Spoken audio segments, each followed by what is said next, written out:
Prepare yourself, Batman. My reign of terror starts now. These videos are not for children. If you are a children, then piss off. Would you like to see my mask? Probably not very frightening to a guy like you, but these crazies, you can't stand it. I just hear it now. Hey there, I'm your least favorite YouTuber, Infuso, and of course is always here with me on an episode of Dumb Fucks is everyone's second favorite dumb fuck right behind me, ReyesWorldTV. Reyes, do you have anything to say to the people at home? Yes.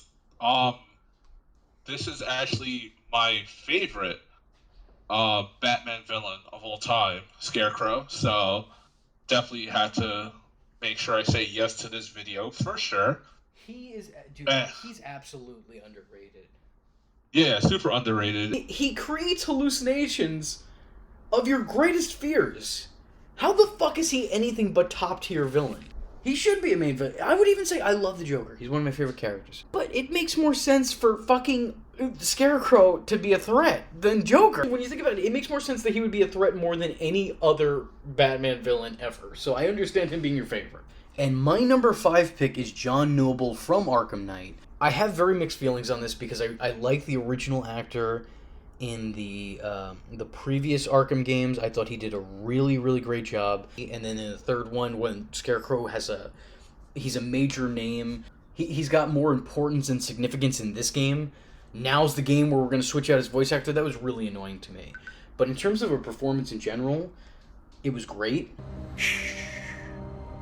It's okay to be afraid. Didn't you know, Dark Knight? You can't fight fear. Do you really think you've won? Fear makes you predictable. You die here, and your legend dies with you. You're not dying. It just feels like you are. You have failed to stop me, Batman. Now Gotham will fall. I don't care who you are, but they will. I'm going to rob them of hope. He came off as a legitimate threat. There was a believability to this guy as the character, and I guess I could kind of see, like, if you're trying to make a more intimidating Scarecrow, I guess updating the voice to a degree made sense. I could see this guy being more of a sinister Scarecrow than the one that came before him. I'm going to keep it short and sweet. I really liked what he did with the character. I don't think that he had a shitload of time with him, because, like, even though the game presents him as the main threat, you also have, here's Jason Todd is the Arkham Knight. Sorry guys, if you didn't know that, spoiler, Jason Todd was the Arkham Knight. That's a huge factor. That, like, obviously the name of the game is Arkham Knight. And then you also have Joker as a hallucination, but he's also in Batman's bloodstream, so he's also still around, even though he's dead. So Scarecrow, even in the game where they're like Scarecrow's the main villain, again gets pushed to the back! He gets pushed to the back when he's the main threat, again! For his portrayal of the character in Arkham Knight, that is my number 5. My number 5 is also Arkham Knight. This guy, he did a good job. Again, it still bothers me to a degree because he wasn't as menacing. They made him more relaxed for some reason. And I think, again, if he's your main bad guy, you should amp him up on, the crazy, and doesn't mean he has to do reckless stuff and things like that. Like, he could have just been, more menacing. He's my number 5 just simply for the fact that he's not the exact Scarecrow voice that comes to mind when I hear that. I really enjoyed the performance in general. The reason he ranks so low on my list is because Scarecrow gets pushed to the back of the villain line. That is exactly what these movies do to him. Now, granted, I popped big time when I saw him in The Dark Knight. And then again, when I saw him in The Dark Knight Rises, I was like, we're bringing him back again. I like this, yes. In Batman Begins, he talks about himself as if he's an accomplice to Ra's al Ghul. But in reality, he's not even an accomplice to the guy. He's a tool for him to use. We're finally getting Scarecrow for the first time ever in a live-action performance. It's huge. But the way that the movie decides to use him and just literally just use him and then toss him to the side. It's really underwhelming for me, and it's upsetting because I think that they had the right guy playing him. I think that he did a good job. Buyer beware. I told you my compound would take you places. I never said there'd be places you wanted to go. Dr. Crane isn't here right now. But if you'd like to make an appointment... I don't need help. Not my diagnosis. We don't have enough time with him, and he's not given the due that I think that he deserves.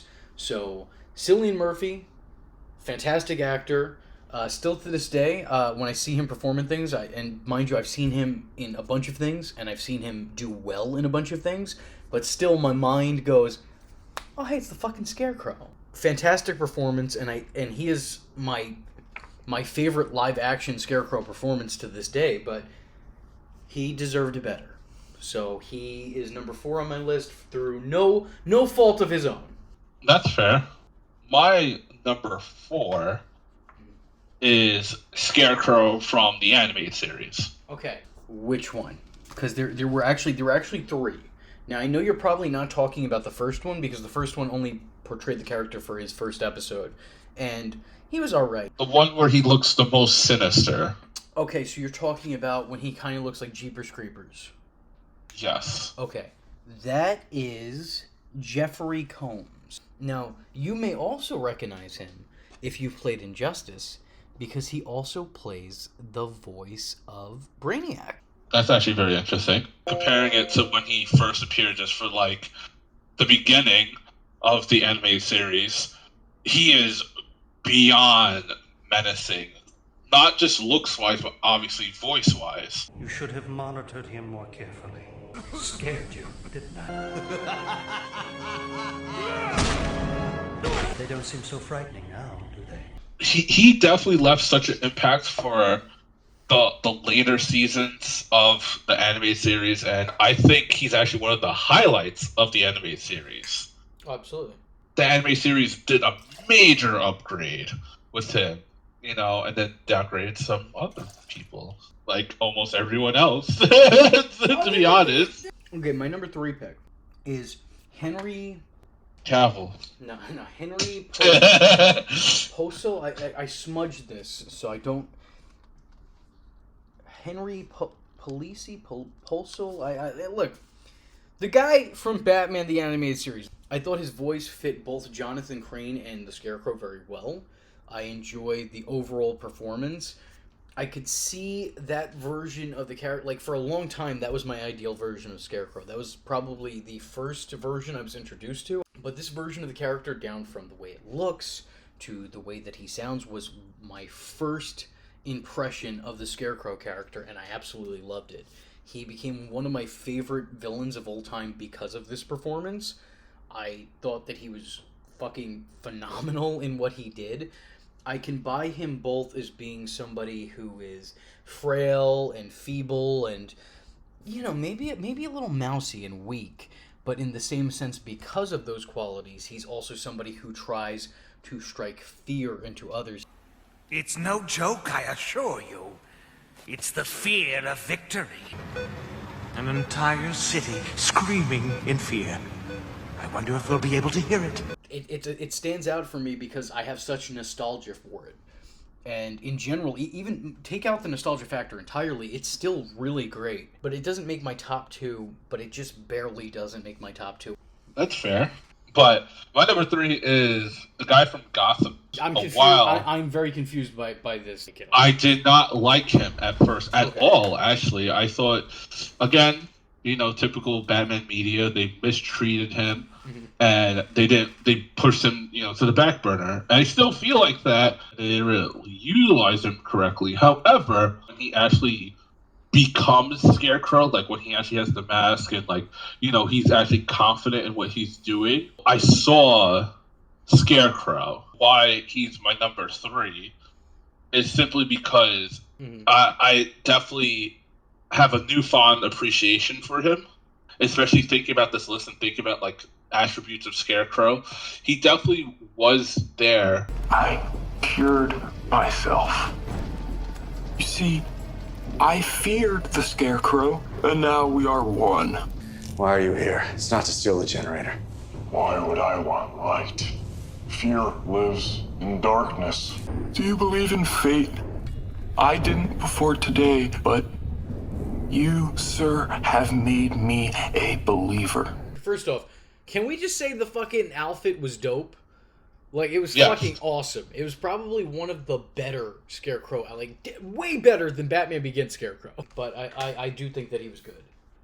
My number 2 pick is Robert Englund, who played the Scarecrow in Injustice. When I first heard Jeffrey Combs was going to be in Injustice, and he was going to be playing Brainiac, I was like, oh, that's dope. And then I also heard that Scarecrow was going to have not the biggest role in it, but was going to take part in it. I was like, why didn't you just fucking get him to voice the character again? He did such a good job. But then I heard Robert Englund, who is Robert fucking Englund, who is Freddy fucking Krueger, was going to be playing the Scarecrow. I was like, oh no, now I get it. Now I understand. I'm on board. He did such a fantastic job. It sucks that he was only given X amount of lines.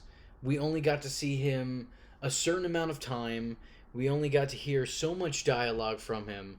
If the Injustice series continues, which I believe it probably will, and we get a recast of the character or we forget about the character, it would be a complete waste of time and talent. Because Robert Englund, how could you even think of casting someone? Like, he has so much experience in playing somebody who, fucks with your nightmares. That's basically what the Scarecrow does, except Freddy did it when you were sleeping, and Scarecrow does it when you're awake. There's definitely a similarity in the performance, but not to the point where you could be like, oh, Robert Englund is just playing Freddy again. What do you know of rage? It is a fire kindled by fear. Brave hero. Your worst fear is becoming the villain of the story. All kings go mad. Not this one. How would you know? Scream in terror. A pleasure you'll never have. Your body will snap like a twig. Unless your mind breaks first. Confess your fears. Eat my dust. He did take the role a little bit differently. Number 1 and number 2 did not get the longevity that they probably should have gotten. This performance stays with me from the Injustice game. There's a bunch of performances that are really good in the Injustice game. I like a lot of the people that they cast as the characters, but this to me is the standout performance. I'm like, Robert fucking Englund as the Scarecrow, how could you get better? It made me think that, like, I would be up for a Scarecrow horror movie. I think that would be fucking amazing. Like, I mean, especially because, like, we're getting very creative with comic book movies now. Well, he's definitely not on my list, but... Really? Yeah. Everything's going your way, then along comes Debbie Downer. As a person who his favorite horror movie character is Freddy Krueger, it just, I have to give due diligence to people who had more time with the character and had more of an impact. At least to me, at least. I have to give due diligence to people. You keep using the word. I don't think it means what you think it means. My number 2 is Scarecrow from Arkham Asylum. When it comes to, like, being Scarecrow, Asylum did such a First of all, it's the best Batman game ever. I don't care what anybody says. They can fight me. Asylum. Yes. Asylum you liked it more than City, Night, and Origins. Without a doubt. Okay. 120%. The performance that you're talking about is DINO Andrade. DINO Andrade played him. I'm gonna play Andrade. Yeah. It was just, to me, it's such a phenomenal performance, and just overall, when you think Scarecrow, he definitely comes to mind, hands down comes to mind as one of the best Scarecrows. You know, his performance, first of all, was like spot on, especially the parts where, like, you know, he hits you with the actual toxins, and you know, he's like this giant, and he's like really manipulating your head. Like, you can't go wrong. Really can't go wrong. And that's why he's my number 2. I just think he's pretty much borderline perfect in that role. Now madness takes you forever. Are you enjoying the extra dose, little bat? Why fight it, Batman? You're as crazy as the rest of us. You need us as much as we need you. But this just makes me think that your number 1 is exactly who I said it was going to be. But we'll wait. We'll get there. My number 1 is Jeffrey Combs from the New Adventures of Batman, or the New Batman Adventures. I always get those confused. I said my number 3 pick. I loved him. I thought he was fucking awesome as the Scarecrow. He was the performance that I was used to growing up. I typically hate, and I've always hated, when they recast well-known voices. Like, if you get somebody who tries to sound the same or similar, and they could pull it off for the most part, it doesn't have to be pitch perfect, but, like, could fall into the same realm of that performance, okay, I'll accept it and move on. But I hate when people recast performances and it's a completely different sounding person coming from the same character model, or it's supposed to be the same character in the series. This was the first time where that did not bother me, because it was such a powerful performance, and it was so fear-inducing, which, you know, granted that we're talking about the Scarecrow, makes sense. It was so fear-inducing that it just played perfectly to me. There was no miss, it was all hit, you know? I thought it was possibly the greatest performance, and maybe outside of Batman and the Joker, the greatest performance in all of the Batman the Animated Series, like, altogether. Now, outside of Jeffrey Combs, who has one of the most fascinating and terrifying voices I've ever heard in my life, I thought he was perfect as Scarecrow, I thought he was perfect when he later played Brainiac. Outside of his performance, talking about the character in general, this was a whole ass upgrade. Like, this was probably the best upgrade in all of the designs from Batman the Animated Series to the New Batman Adventures. Because he looked fucking terrifying. He was frightening, and he looked like something you would never want to come across in your lifetime. By the way, I can't wait for the new Jeepers Creepers. Scarecrow looked like something out of a horror movie. He was terrifying. He would come up, and I would kind of cringe a little bit. Not in like, oh my god, this is embarrassing, but like, as in like my skin would crawl. It was such a different design of the character, and it definitely, to me, I think this is the definitive look of the Scarecrow. There was just something so otherworldly and sinister and just fucking, you know, threatening about this version of the character. I could definitely agree with you there. You know, very reasonable. However, my number 1 is Patton Oswalt from the College Humor video. Wait, Patton Oswalt was the Penguin. What? Was he? Oh, crap. You fucked up. Yeah, I know. Reyes, can we ever get through a dumb fucks episode without you being a dumb fuck? Yeah, no, my number 1 is definitely the dude from Batman Begins. I knew it. Hands down. So I'll say this right now. It's besides the little bits and pieces from Gotham, it's probably the only time where we get to see how clever Jonathan Crane is. He's really there messing with people's heads. Like, started with Falcone, when he also messed with Batman. This is, like, ideal when it comes to Scarecrow. His main strength is in manipulation. What he was given was so well done. And I love how, like, pretty much he always had to go around Rachel. Like, it's like, oh, like, well, I'm sorry. Like, sorry. When he used to go around who? Going around Rachel? No, who? Rachel. Who? Rachel! He's going around Rachel's head, and it's like, well, who are you to give that analysis and stuff like that? He's such a professional in his field. Ideally, when you think about Scarecrow, you want someone who's smart, you want someone who's clever, but also at the same time, you want someone who knows how to pry on fears. And I feel like he did probably the most perfect job in that. Sure. And it's unfortunate because, again, it was balancing between him and Ra's al Ghul. But, again, I feel like, at least with this Batman media, it gave him more than anything else. And that's why he's my number one. Okay. I disagree, but I understand he still put on one hell of a performance, so I don't blame you for enjoying it to the level that you've enjoyed it. I think differently, but again, what I said about him, it has less to do about him and more to do with the way that the scripts portrayed him and the role that he was given, like becoming secondary. So, I get it.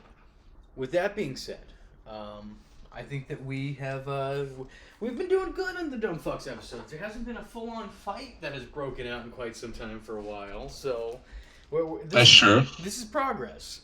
So thank you for joining me yet again, Reyes, and we will do another one of these relatively soon.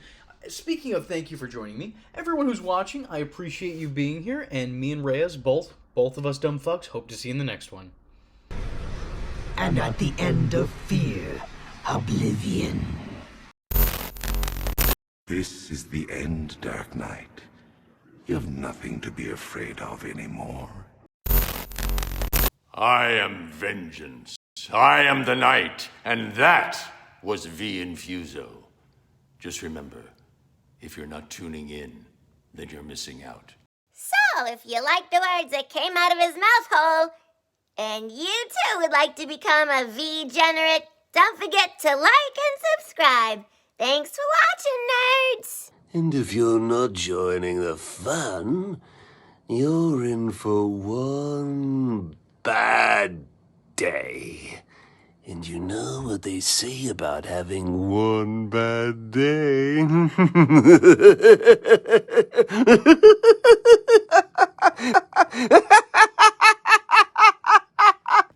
Catch him next time.